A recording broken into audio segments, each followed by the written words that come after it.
known Ken for over 20 years at this point. He started off in my mind as someone who I just looked up to because he was this amazing African-American trombonist who was principal in a major orchestra, and at the time I was a student who was aspiring to have a similar career. And as folks in this industry know, there are not a lot of African Americans who are playing principal chairs in major orchestras. In fact, he was the only African American trombonist playing principal trombone in a major orchestra, and one of the only ones, period. Fortunately, I had a very robust early musical life. First encountering music in church, hearing, choirs. So that was really a rich experience for me. Eventually, I think the band director in middle school, Mr. Lewis, suggested that I play trombone. My 7th grade year, and I took it home for the summer. I started playing trombone over the summer. I've been playing ever since. I went to hear Chicago Symphony play Mahler's First Symphony. I've never heard people play their instruments that way, so fluidly. I was like, oh my God, I have to do that. I think as a musician, the challenge is always to get out of your instrument what's in your head, in an audible way, what's in your heart.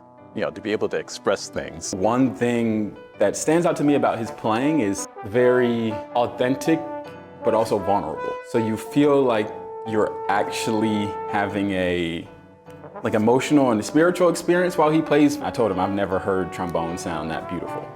And that really challenged me on my drive back home to say, dang, okay, if he's sounding this great, I need to be pushing towards, a further mark to be the best that I can be.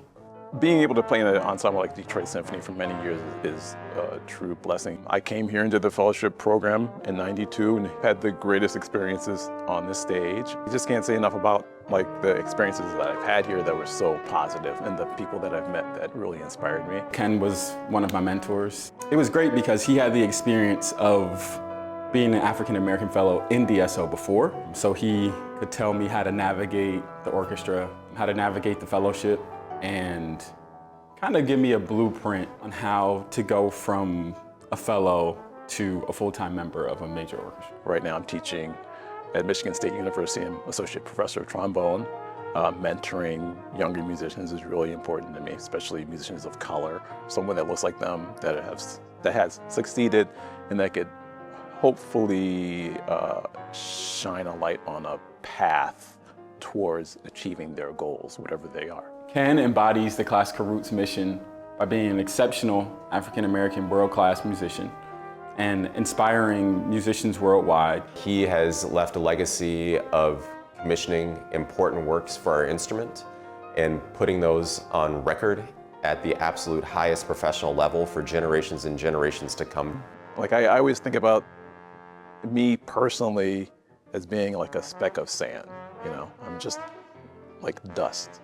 My time here is very, very short. So, I'm here, run fast, burn bright, be kind to people, and be effective. The fact that people for 27 years have come to Orchestra Hall in Detroit and seen someone, an African American, sitting in a principal chair in that orchestra, even when people don't realize that they are being impacted, subconsciously they are, because they leave with a different view of what an orchestral musician is, what it can be, and what's possible for our field.